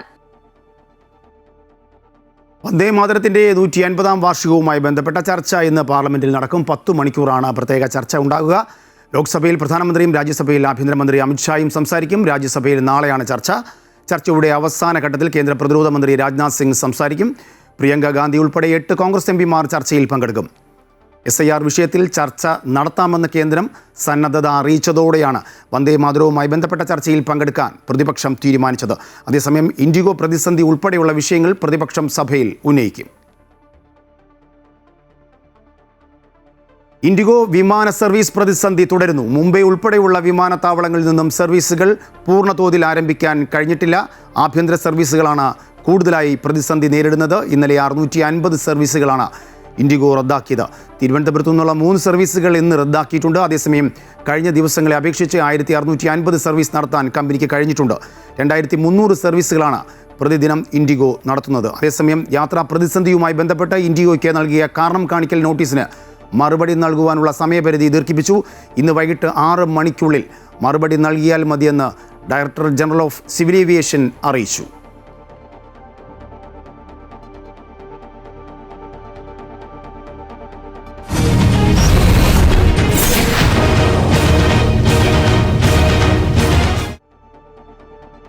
ഇനി തെരഞ്ഞെടുപ്പ് ചൂടിലേക്കാണ്. തിരുവനന്തപുരം മുതൽ എറണാകുളം വരെയുള്ള 7 ജില്ലകളിലെ ജനങ്ങൾ നാളെ പോളിംഗ് ബൂത്തിലേക്കാണ്. ഇന്ന് നിശബ്ദ പ്രചരണമാണ്. ആദ്യഘട്ടത്തിൽ ജനവിധി തേടുന്നത് 36,630 സ്ഥാനാർത്ഥികൾ. 2 ഘട്ടങ്ങളിലായി നടക്കുന്ന പോളിംഗിനായി 1.80 ലക്ഷം ഉദ്യോഗസ്ഥരെയും 70,000 പോലീസുകാരെയും നിയോഗിച്ചിട്ടുണ്ട്. ഈ വാർത്തകളുടെ വിശദാംശങ്ങളുമായി ദേവിക തന്നെ തിരിച്ചേരുന്നുണ്ട്. ദേവിക, ഇനി നിശബ്ദ പ്രചരണത്തിൻ്റെ മണിക്കൂറുകളാണ്. ഈ സമയത്താണ് അടിയൊഴുക്കുകൾ ഉണ്ടാകുന്നതും ഒക്കെ ഈ മണിക്കൂറുകളിലാണ്. നാളെ രാവിലെ പോളിംഗ് ബൂത്തിലേക്ക് പോകുന്നുണ്ട്. ഇന്നലെ തന്നെ മുഖ്യ തെരഞ്ഞെടുപ്പ് ഓഫീസർ തന്നെ വ്യക്തമാക്കിയിരിക്കുന്നു, എല്ലാ ഒരുക്കങ്ങളും പൂർത്തിയായി. സാമഗ്രികൾ ഇന്ന് 9 മണി മുതൽ വിതരണം ചെയ്യും. എത്രത്തോളം ആത്മവിശ്വാസമുണ്ട് അവസാന മണിക്കൂറുകളിൽ ഓരോ മുന്നണിക്കും? രാജേഷ് സൂചിപ്പിച്ചതുപോലെ തന്നെ തെരഞ്ഞെടുപ്പ് ആവേശം കനത്തുനിന്ന 3 ആഴ്ചക്കാലത്തെ പ്രചരണത്തിനൊടുവിലാണ് ഇന്ന് നിശബ്ദ പ്രചാരണം നടക്കുന്നത്. ഈ ഒരു ദിവസം എന്ന് പറയുന്നത് വോട്ടുറപ്പിക്കാൻ തങ്ങളുടെ സന്ദേശങ്ങൾ, ആശയങ്ങൾ ജനങ്ങൾക്കുള്ളിലേക്ക് എത്തിക്കാനുള്ള ഒരു അവസാനവട്ട ഒരുക്കം തന്നെയാണ് ഇന്ന് 3 മുന്നണികളിലും നടക്കുക. തിരുവനന്തപുരത്തിന്റെ കാര്യം എടുക്കുകയാണെങ്കിൽ ഒരു ത്രികോണ മത്സരം, ശക്തമായിട്ടുള്ള ത്രികോണ മത്സരം തന്നെയാകും ഉണ്ടാകുക. ആരൊക്കെയാണ് ഇത്തരത്തിൽ ഭരണ തുടർച്ച ഉണ്ടാകുമോ, അല്ലെങ്കിൽ വീണ്ടും ഭരണം പിടിക്കാൻ സാധിക്കുമോ, അട്ടിമറി നടക്കുമോ എന്നുള്ള കാര്യങ്ങളെല്ലാം തന്നെയാണ് ഈ 3 3 മുന്നണികളും ശ്രദ്ധ കേന്ദ്രീകരിക്കുന്നത്. അതിനു വേണ്ടിയിട്ടുള്ള പ്രവർത്തനം തന്നെയായിരിക്കും ഇന്ന് അവരുടെ ഭാഗത്തുനിന്ന് ഉണ്ടാവുക. എന്തായാലും തിരഞ്ഞെടുപ്പ് കമ്മീഷൻ വ്യക്തമാക്കുന്നത് തിരഞ്ഞെടുപ്പിനായി സംസ്ഥാനം സജ്ജമാണ്. തിരുവനന്തപുരം മുതൽ എറണാകുളം വരെയുള്ള 7 ജില്ലകളിലാണ് ആദ്യഘട്ട പോളിംഗ് നാളെ നടക്കുക. ഇന്ന് രാവിലെ 9 മണിക്ക് പോളിംഗ് സാമഗ്രികൾ നൽകും. നാളെ രാവിലെ 7 മണി മുതൽ വൈകുന്നേരം 6 മണി വരെയാണ് ഇത്തരത്തിൽ വോട്ട് രേഖപ്പെടുത്താനുള്ള സമയം. ഏകദേശം ത്രിതല പഞ്ചായത്തുകളും നഗരസഭകളുമായി 595 തദ്ദേശ സ്ഥാപനങ്ങളിലായി 11,168 വാർഡുകളിലേക്കാണ് ഈ 36,630 സ്ഥാനാർത്ഥികൾ മത്സര രംഗത്തിലുള്ളത്. ഈ മത്സര ചൂട് കനക്കുകയാണ്. എന്തായാലും വരും മണിക്കൂറുകളിൽ നമുക്ക് മനസ്സിലാകും ആരൊക്കെയായിരിക്കും ഇത്തരത്തിൽ സീറ്റ് നിലനിർത്തുന്നതും സീറ്റ് കയ്യിൽ നിന്ന് പോകുന്നതും നഷ്ടമാകുന്നതും എന്നൊക്കെ. എന്തായാലും 480ഓളം ബൂത്തുകളാണ് ഇപ്പോൾ നിലവിൽ പ്രശ്നബാധിത ബൂത്തുകൾ എന്ന രീതിയിൽ തിരഞ്ഞെടുപ്പ് കമ്മീഷൻ പറയുന്നത്. അവിടെ കൃത്യമായിട്ടുള്ള പോലീസ് സുരക്ഷ ഒരുക്കിയിട്ടുണ്ട്. വീഡിയോഗ്രാഫിയും വെബ്കാസ്റ്റിംഗ് സംവിധാനവും അടക്കം ഇത്തരത്തിലുള്ള പ്രശ്നബാധിത ബൂത്തുകളിൽ ഒരുക്കിയിട്ടുണ്ട്. ഈ 2 ഘട്ടങ്ങളിലായാണ് തിരഞ്ഞെടുപ്പ് നടക്കുന്നത്. ഏകദേശം 1.80 ഉദ്യോഗസ്ഥരെയും 70,000-ലധികം പോലീസ് സേനയെയും ഈ ഒരു പോളിംഗ് സുഗമമായി നടക്കാൻ വേണ്ടി സജ്ജരാക്കിയിട്ടുണ്ട് എന്നാണ് അറിയാൻ സാധിക്കുന്നത്. രാജേഷ്. ദേവിയാണ് വിശദാംശങ്ങൾ നൽകിയത്. തെരഞ്ഞെടുപ്പിന്റെ അവസാന കണക്കുകൂട്ടലുകളിൽ ഇടുക്കി കട്ടപ്പന നഗരസഭാ ഭരണം സ്വന്തമാക്കാമെന്ന വിശ്വാസത്തിലാണ് ഇടത് വലത് മുന്നണികൾ. നഗരസഭാ ഭരണത്തിൽ നിർണായക ശക്തിയാകുവാനുള്ള ഒരുക്കത്തിലുമാണ് NDA. കട്ടപ്പന നഗരസഭ രൂപീകരിച്ച ശേഷമുള്ള 10 വർഷവും അധികാരത്തിലിരുന്നത് UDF. കഴിഞ്ഞ തവണ കോൺഗ്രസിന് തനിച്ചായിരുന്നു ഭൂരിപക്ഷം. ഇത്തവണ ഇടതു വലതു മുന്നണികൾ കനത്ത പോരാട്ടത്തിലാണ്. എങ്കിലും തികഞ്ഞ വിജയപ്രതീക്ഷയിലാണ് UDF. കട്ടപ്പനയുടെ എല്ലാ തരത്തിലുള്ള പുരോഗതിക്കും അതോടൊപ്പം തന്നെ ആളുകളുടെ ക്ഷേമവും അടിസ്ഥാന സൗകര്യങ്ങളുടെ വികസനവും എല്ലാം ലക്ഷ്യമാക്കിക്കൊണ്ടാണ് കഴിഞ്ഞ കാലങ്ങളിലെല്ലാം പ്രവർത്തിച്ചിട്ടുള്ളത്. അപ്പോൾ അതിൻ്റെ ഫലമായി നിരവധിയായിട്ടുള്ള നേട്ടങ്ങൾ നമുക്ക് കൈവരിക്കാൻ കഴിഞ്ഞിട്ടുണ്ട്. ചരിത്രത്തിലാദ്യമായി കട്ടപ്പന നഗരസഭാ ഭരണം പിടിക്കാനാകുമെന്നാണ് LDFന്റെ വിശ്വാസം. ആരോഗ്യരംഗത്ത് സർക്കാർ ആശുപത്രിക്ക് 2 ഏക്കർ ഭൂമി മേടിച്ചു കൊടുക്കാൻ വേണ്ടി 9 വർഷമായി നഗരസഭയ്ക്ക് കഴിഞ്ഞിട്ടില്ല. അതുകൊണ്ട് നമുക്കൊരു ജനറൽ ഹോസ്പിറ്റൽ സ്ഥാപിക്കാൻ കഴിഞ്ഞിട്ടില്ല. കട്ടപ്പന പോലെ നെടുങ്കണ്ടത്ത് സിന്തറ്റിക് സ്റ്റേഡിയവും മൾട്ടിപർപ്പസ് സ്റ്റേഡിയവും ഉള്ളപ്പോൾ കട്ടപ്പന നഗരസഭയിൽ 100 മീറ്റർ നടക്കാൻ കൂടി ഒരു സ്റ്റേഡിയം ഉണ്ടാക്കാൻ കഴിഞ്ഞിട്ടില്ല എന്നുള്ള പ്രത്യേകതയുണ്ട്. നഗരസഭയിൽ 2 അംഗങ്ങളാണ് BJPക്ക് ഉണ്ടായിരുന്നത്. ഇത്തവണ നിർണായക ശക്തിയായി മാറുമെന്നാണ് NDAയുടെ അവകാശവാദം. ഭാരതീയ ജനതാ പാർട്ടി നാളെ അധികാരത്തിൽ വരുമെന്ന് നിങ്ങൾ പറഞ്ഞില്ല. അടുത്ത 5 വർഷം കഴിയുമ്പോൾ BJP വരും. ഇത്തവണ തെരഞ്ഞെടുപ്പിൽ BJP നിർണായക ശക്തിയായിരിക്കും. കോൺഗ്രസിലെ പടലപ്പിണക്കങ്ങളാണ് ഇത്തവണ കട്ടപ്പന നഗരസഭാ തെരഞ്ഞെടുപ്പിനെ ശ്രദ്ധേയമാക്കുന്നത്. 5 ഇടങ്ങളിൽ കോൺഗ്രസ് വിമതർ ശക്തമായ സാന്നിധ്യമാണ്. ഇതാണ് UDFന്റെ ആശങ്കയും LDFന്റെ പ്രതീക്ഷയും. MC Boban, Amrita news, Idukki. Saranamritham powered by Dhanalakshmi bank. Banking on relationships Forever.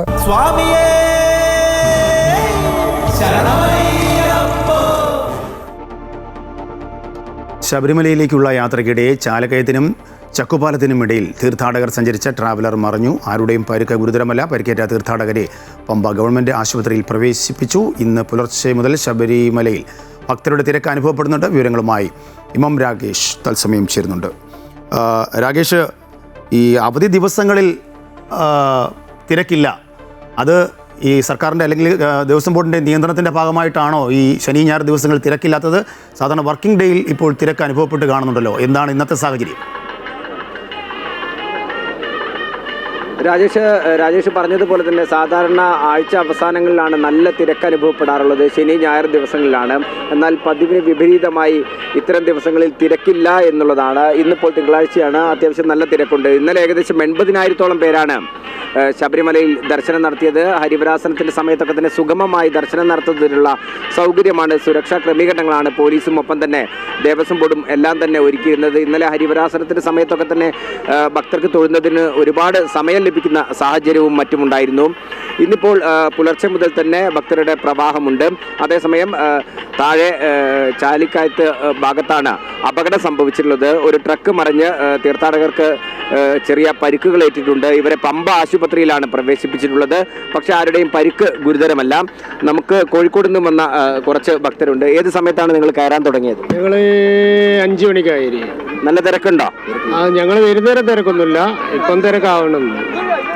ഈ തിരക്കുണ്ടെങ്കിലും ആളുകൾക്ക് മൂവ് ചെയ്യുന്നൊരു സാഹചര്യം ഉണ്ടല്ലേ, മുന്നോട്ട് പോകുന്ന സാഹചര്യം പോകുന്നുണ്ട്. ബ്ലോക്ക് ആവുന്നില്ല ഇവിടെ, സുഗമമായി ദർശനം നടത്താൻ പറ്റുന്നു. ഇതാണ് ഇപ്പോഴത്തെ ഒരു സാഹചര്യം എന്ന് പറയുന്നത്. അതായത് തിരക്കുണ്ട്, അതേസമയം തന്നെ നിലയ്ക്കലിൽ ഉൾപ്പെടെ ആളുകളെ നിയന്ത്രിക്കുന്നത് കൊണ്ട് ആ തിരക്ക് വലിയ തരത്തിൽ സന്നിധാനത്തേക്ക് ബാധിക്കുന്നില്ല എന്നുള്ളതാണ്. അതുകൊണ്ട് തന്നെ ഭക്തർക്ക് സുഗമമായി ദർശനം നടത്തുന്നതിനുള്ള ഒരു സാഹചര്യവും നിലവിലുണ്ട്. ഏകദേശം 12,000-ലധികം ആളുകൾ പുലർച്ചെ ഈ സമയം വരെ ദർശനം നടത്തി എന്നുള്ളതാണ് പോലീസ് നൽകുന്ന ഔദ്യോഗിക കണക്ക്. രാജേഷ്, ശരി. എന്തായാലും വിശദാംശങ്ങളാണ് എം രാഗേഷ് തത്സമയം സന്നിധാനത്ത് നിന്നും നമ്മോടൊപ്പം പങ്കുവച്ചത്. ശബരിമലയിൽ അയ്യപ്പനെ പാലഭിഷേകം നടത്തുവാനുള്ള പാല് സന്നിധാനത്ത് നിന്നും തന്നെയുള്ള ഗോശാലയിൽ നിന്നാണ് എത്തിക്കുന്നത്. മണ്ഡലകാലത്ത് മാത്രമല്ല, അല്ലാത്ത സമയത്തും ഈ ഗോശാലയിൽ പശുക്കളെ പരിപാലിക്കാനായി ജീവനക്കാർ ഇവിടെ ജോലി ചെയ്യുന്നുണ്ട്. എം രാഗേഷ് സന്നിധാനത്ത് നിന്നും തയ്യാറാക്കിയ റിപ്പോർട്ട്.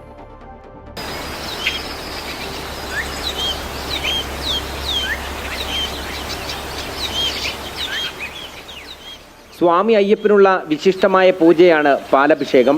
ഇതിനായി സന്നിധാനത്ത് നിന്നുള്ള ഗോശാലയിലെ പാലാണ് ഉപയോഗിക്കുന്നത്. ഈ ഗോശാലയിൽ 17ഓളം പശുക്കളാണുള്ളത്. 3 മണിക്ക് നട തുറക്കുമ്പോഴേക്കും പാലെത്തിക്കണമെങ്കിൽ 1 മണിക്കെങ്കിലും ജീവനക്കാർ ഗോശാലയിൽ ജോലി തുടങ്ങണം. ഒരു 12 മണിയാകുമ്പോൾ തുടങ്ങും, ഉച്ചത്തേക്കുള്ള. മറ്റേ 2 മണിയാകുമ്പോൾ തുടങ്ങും, രാത്രി വൈകുന്നേരത്തിൽ. പുലർച്ചെ 3 മണിക്ക് 1 മണിയാകുമ്പോൾ തുടങ്ങും. ബാബുവേട്ടനെ കൂടാതെ ഗോശാലയുടെ തുടക്കം മുതൽ കൂടെയുള്ള മണിയൻ ഉൾപ്പെടെ 8ഓളം ജീവനക്കാരാണ് ഇവിടെയുള്ളത്. മണ്ഡലകാലത്ത് മാത്രമല്ല, അതിനുശേഷം വർഷം മുഴുവൻ പശുക്കളെ കൂടാതെ 4 ആട്, 18ഓളം കോഴികൾ എന്നിവയെല്ലാം ഇവർ പരിപാലിക്കുന്നു. 17 പശുക്കളുണ്ട്, പിന്നെ കോഴികളുണ്ട്, ആടുണ്ട്.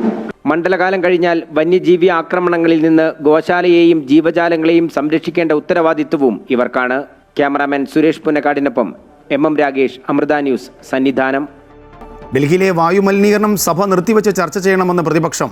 ആം Aadmi party MP Sanjay Singh notice നൽകി. വിവരങ്ങളുമായി KK പ്രശാന്ത് തത്സമയം നമ്മോടൊപ്പം ചേരുന്നു. പ്രശാന്ത്, വന്ദേമാതരത്തിൻ്റെ 150ാം വാർഷികവുമായി ബന്ധപ്പെട്ടുള്ള ചർച്ച 10 മണിക്കൂറാണ് ചർച്ച. അതിനിടയ്ക്കാണ് ഈ നോട്ടീസിന് എത്രത്തോളം പ്രാധാന്യമുണ്ട്? ഈ ഡൽഹിയിലെ വായു മലിനീകരണവുമായി ബന്ധപ്പെട്ട എത്രത്തോളം ഗൗരവത്തോടെയാണ് സർക്കാർ ഇത് കാണുന്നത്?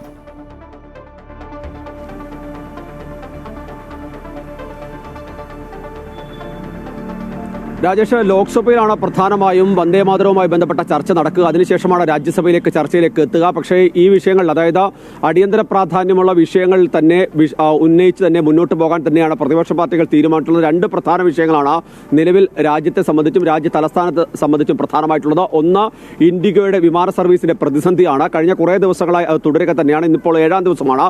7ാം ദിവസവും പൂർണ്ണമായും ഈ സർവീസുകൾ പുനരാരംഭിക്കാവുന്ന അവസ്ഥയിലേക്ക് ഇൻഡിഗോയ്ക്ക് കാര്യങ്ങൾ എത്തിക്കാൻ കഴിഞ്ഞിട്ടില്ല. ഇന്ന് 6 മണി വരെ അതിനുള്ള സമയപരിധി, അവർക്ക് മറുപടി നൽകാനുള്ള സമയപരിധി നീട്ടി നൽകിയിട്ടുണ്ട്. പക്ഷേ ഇന്നും വിവിധ ഇടങ്ങളിൽ തിരുവനന്തപുരത്ത് അടക്കം തിരുവനന്തപുരത്ത് ഉൾപ്പെടെ വിമാന സർവീസുകൾ റദ്ദാക്കുന്ന ഒരു സാഹചര്യത്തിലേക്കാണ് കാര്യങ്ങൾ നിൽക്കുന്നത്. അതുകൊണ്ട് തന്നെ ആ വിഷയം എന്തായാലും സഭയ്ക്ക് മുന്നിലേക്ക് വരുമെന്ന ഉറപ്പാണ്.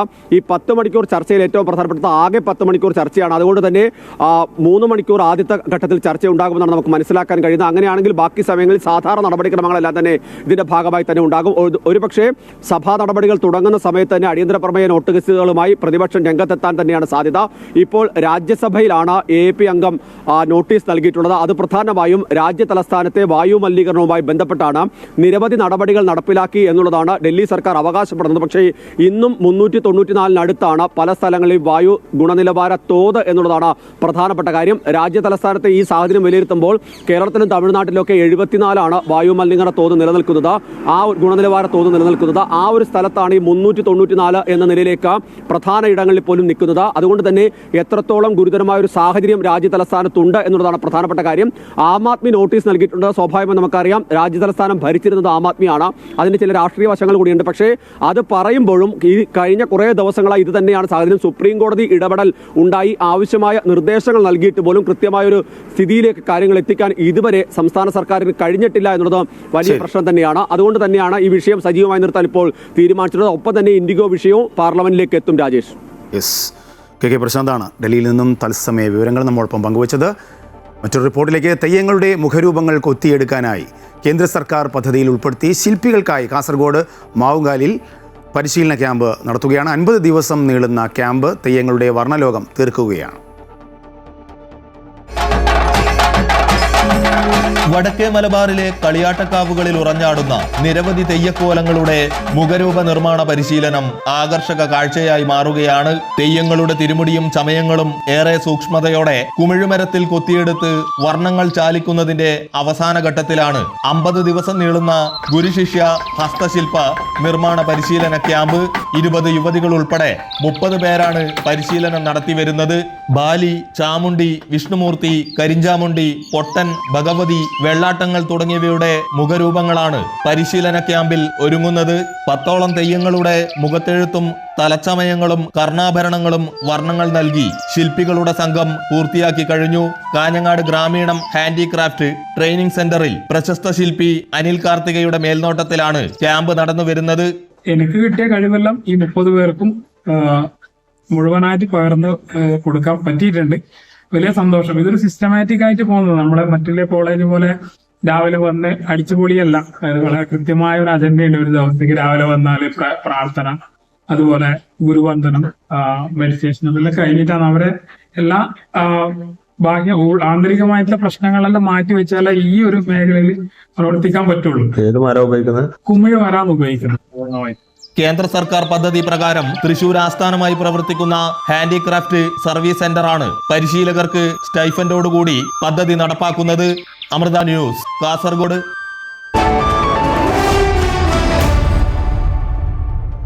ഇനി ബിസിനസ് വാർത്തകൾ നോക്കാം. വിപണി വിലയിരുത്തലുമായി ധനകാര്യ ഓഹരി വിദഗ്ധൻ കെ ദിലീപ് ചേരുന്നു. Dileep, good morning. എന്തായാലും കഴിഞ്ഞ ദിവസം വിപണി നല്ല നേട്ടത്തിലായിരുന്നു. ഇന്നും അത് പ്രതീക്ഷിക്കാമോ? വരും ദിവസങ്ങളിൽ എങ്ങനെ അത് പ്രതിഫലിക്കും? ഇന്ന് നേട്ടത്തിലായിരിക്കും വ്യാപാരം തുടങ്ങുക. ഈ ഒരാഴ്ചയും നേട്ടം തുടർന്നേക്കും എന്നുള്ള പ്രതീക്ഷയിലാണ് കഴിഞ്ഞ ആഴ്ച വ്യാപാരം അവസാനിപ്പിച്ചത്. മുൻനിര ഓഹരികളെ കേന്ദ്രീകരിച്ചുകൊണ്ടുള്ള നീക്കമായിരുന്നു ഉണ്ടായിരുന്നത്. അതുതന്നെയാണ് വരും ദിവസങ്ങളിലും പ്രതീക്ഷിക്കുന്നത്. ബാങ്കിങ് ആൻഡ് ഫിനാൻഷ്യൽ ഓഹരികളിലും IT ഓഹരികളിലും ഉണ്ടായിട്ടുള്ള ഒരു നിക്ഷേപ താല്പര്യമാണ് ഒരു പരിധിവരെ വിപണിയെ മുന്നോട്ട് നയിക്കാൻ ഇപ്പോൾ പ്രേരിപ്പിക്കുന്നത്. വരും ദിവസങ്ങളിലും ബാങ്കിങ് ഓഹരികളായിരിക്കും ഇനി വിപണിയുടെ മുന്നോട്ടുള്ള നീക്കത്തിന് പ്രധാന പങ്ക് വഹിക്കുക. ആഗോള സാഹചര്യങ്ങളിൽ തൃപ്തികരം തന്നെയാണ്. വരും ദിവസങ്ങളിലും ആഗോള വിപണിയിൽ നിക്ഷേപ താല്പര്യം ഉണ്ടാകുമെന്നുള്ളൊരു പ്രതീക്ഷ. US ഫെഡറൽ റിസർവ് 25 ബേസിസ് പോയിന്റ്സിൻ്റെ പലിശ നിരക്ക് കുറച്ചേക്കുമെന്നുള്ള പ്രതീക്ഷയിലാണ്. അങ്ങനെയാണെങ്കിൽ അത് വിപണിയെ മുന്നോട്ട് നയിക്കാൻ പ്രേരിപ്പിക്കുകയും ചെയ്യും. ആഭ്യന്തര ഘടകങ്ങളും വിപണിക്ക് അനുകൂലം തന്നെയാണ്. പ്രത്യേകിച്ചും കമ്പനികളുടെ പ്രവർത്തന ഫലങ്ങളായിരിക്കും ഇനി ഇവിടുന്ന് അങ്ങോട്ട് വിപണിയെ സ്വാധീനിക്കുക. മറ്റ് ഘടകങ്ങളെല്ലാം അനുകൂലം തന്നെയാണ്. പണപ്പെരുപ്പം കുറഞ്ഞു നിൽക്കുന്നു. രാജ്യത്തിൻ്റെ ആഭ്യന്തര വളർച്ച നിരക്ക് മികച്ചതാണ്. മാത്രമല്ല റിസർവ് ബാങ്കിൻ്റെ ഭാഗത്തു നിന്നും കഴിഞ്ഞ തവണ ഒരു 25 ബേസിസ് പോയിന്റിൻ്റെ പലിശ നിരക്ക് കുറയ്ക്കുന്ന സാഹചര്യം ഉണ്ടായി. ഇതെല്ലാം സമ്പദ് വ്യവസ്ഥ മെച്ചപ്പെടുത്തേക്കുമെന്നുള്ളതിൻ്റെ ഒരു സൂചന തന്നെയാണ്. ഈ ഘടകങ്ങളെല്ലാം അനുകൂലമായിരിക്കുന്നത് വരും ദിവസങ്ങളിലും നിക്ഷേപ താല്പര്യം തുറന്നേക്കുമെന്നുള്ള പ്രതീക്ഷ നൽകുന്നതാണ്. മുൻനിര ഓഹരി സൂചികയായ നിഫ്റ്റിക്ക് 26,300 എന്നുള്ള നിലവാരമാണ് സാങ്കേതികമായി ഇനി പ്രധാനം. ആ ഒരു നിലവാരത്തിൽ മുകളിൽ വ്യാപാരം നടക്കുന്ന ഒരു സാഹചര്യത്തിൽ 26,500 എന്ന നിലയിലേക്ക് നീങ്ങാനുള്ള സാധ്യതയുമുണ്ട്. ഇപ്പോൾ നിലവിലെ സാഹചര്യത്തിൽ ആ ഒരു നിലവാരത്തിലേക്ക് എത്തുക എന്നുള്ളതാണ് ഏറ്റവും പ്രധാനവും. എന്തായാലും വലിയ തോതിലുള്ള കയറ്റിറക്കങ്ങളും ഇനി വിപണിയിൽ പ്രതീക്ഷിക്കാം. ഇന്ന് എന്തായാലും നേട്ടത്തിൽ തന്നെയായിരിക്കും വ്യാപാരം തുടങ്ങുക. ദിലീപാണ് വിശദാംശങ്ങൾ നൽകിയത്. നടിയെ ആക്രമിച്ച് അപകീർത്തികരമായ ദൃശ്യങ്ങൾ പകർത്തിയ കേസിൽ വിധി ഇന്നുണ്ടാകും.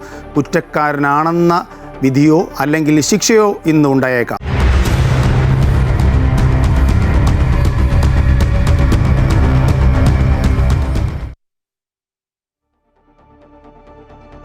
ഇതിൻ്റെ ഏറ്റവും പ്രധാനപ്പെട്ട വാർത്തയിലേക്ക് തന്നെയാണ് പോകുന്നത്. നടിയെ ആക്രമിച്ച് അപകീർത്തികരമായ ദൃശ്യങ്ങൾ പകർത്തിയ കേസിൽ വിധി 11 മണിക്ക് ശേഷം ഉണ്ടാവും. നടൻ ദിലീപ് ഉൾപ്പെടെ 10 പ്രതികളുള്ള കേസിൽ എറണാകുളം പ്രിൻസിപ്പൽ സെഷൻസ് ജഡ്ജി ഹണിയം വർഗീസാണ് വിചാരണ പൂർത്തിയാക്കി വിധി പറയുന്നത്. പൾസർ സുനിയാണ് 1-ാം പ്രതി. കൂടുതൽ വിശദാംശങ്ങളുമായി അശ്വതി ചേരുന്നുണ്ട്. അശ്വതി, ഇനി കാത്തിരിക്കുന്നത് ശിക്ഷയാണ്. ഏത് തരത്തിലുള്ള ശിക്ഷ? ക്രിമിനൽ ഗൂഢാലോചന ഉൾപ്പെടെയുള്ള കേസുകൾ ബലാത്സംഗം, അതോടൊപ്പം തന്നെ സ്ത്രീത്വത്തെ അപമാനിക്കുക, കുറ്റം ചെയ്യാൻ പ്രേരിപ്പിക്കുക, അശ്ലീല ഉള്ളടക്കമുള്ള കണ്ടന്റ് പ്രചരിപ്പിക്കൽ ഒക്കെ, അങ്ങനെ നിരവധി കേസുകളാണ്. ഈ കേസുകളിലൊക്കെ എത്രത്തോളം ശിക്ഷ ലഭിക്കാം എന്ന് തന്നെയാണ് വരും നിമിഷങ്ങളിൽ, ഇനി മണിക്കൂറൊന്നും പറയാനില്ല, വരും നിമിഷങ്ങളിൽ മാധ്യമലോകം ചർച്ച ചെയ്യുന്നത്, ജനങ്ങൾ ചർച്ച ചെയ്യുന്നത്. ഈ കേസ് കുറ്റക്കാരനാണെന്ന് തെളിഞ്ഞാൽ വിധി പറയുക മാത്രമാണ് ഈ കോടതിക്ക് മുന്നിലുള്ളത്. അങ്ങനെയെങ്കിൽ എത്രത്തോളം ഇവർക്ക് പരമാവധി എത്രത്തോളം ശിക്ഷ ലഭിക്കാൻ കഴിയും? നിയമപരമായി എങ്ങനെ നമുക്കതിനെ കാണാം?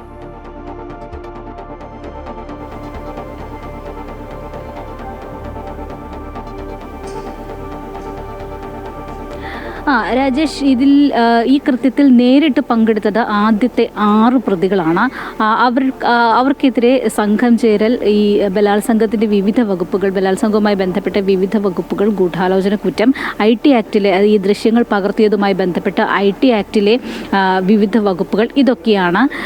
അതുപോലെ തന്നെ ഭീഷണിപ്പെടുത്തൽ, തട്ടിക്കൊണ്ടുപോകൽ, ഇതൊക്കെയാണ് ഈ 6 പ്രതികൾക്കെതിരെയും ചുമത്തിയിട്ടുള്ളത്. അതിനുശേഷമുള്ള പ്രതികൾക്കെതിരെ ദിലീപ് അടക്കമുള്ള ആളുകൾക്ക്, ദിലീപിനെതിരെയും ബലാത്സംഗത്തിൻ്റെ വകുപ്പുകളുണ്ട്. ഒപ്പം അത് ഗൂഢാലോചനയുമായി ബന്ധപ്പെട്ടുകൊണ്ടാണ് ഈ ബലാത്സംഗം ചെയ്യാൻ ഗൂഢാലോചന നടത്തി എന്നതാണ് ദിലീപിനെതിരായിട്ടുള്ള പ്രധാനപ്പെട്ട ഒരു വകുപ്പ്.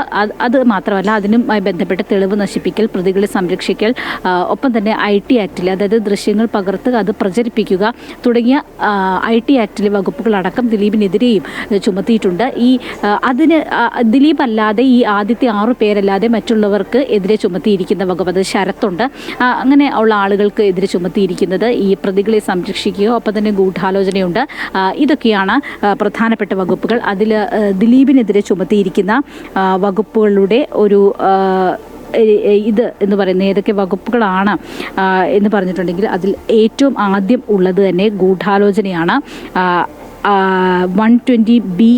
120B ആണ് ക്രിമിനൽ ഗൂഢാലോചന. അതിന് ജീവപര്യന്തമോ 2 വർഷം, അതായത് അതിൻ്റെ ഗ്രാവിറ്റി അനുസരിച്ചാണ്. ഇതിൽ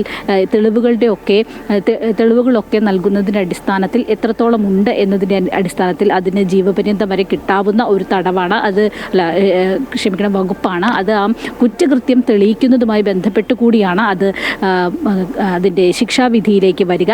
ഒപ്പം തന്നെ ബലാത്സംഗം, അതായത് ഈ 376D ഉണ്ട്, അത് കുറഞ്ഞത് 20 വർഷം വരെ തടവ് ലഭിക്കാവുന്നതാണ്. 366 അത് 10 വർഷം വരെ തടവും പിഴയും, അത് തട്ടിക്കൊണ്ടുപോയി പീഡിപ്പിക്കലാണ്. ഒപ്പം തന്നെ 354 എന്ന് പറഞ്ഞാൽ സ്ത്രീത്വത്തെ അപമാനിക്കൽ, അത് 1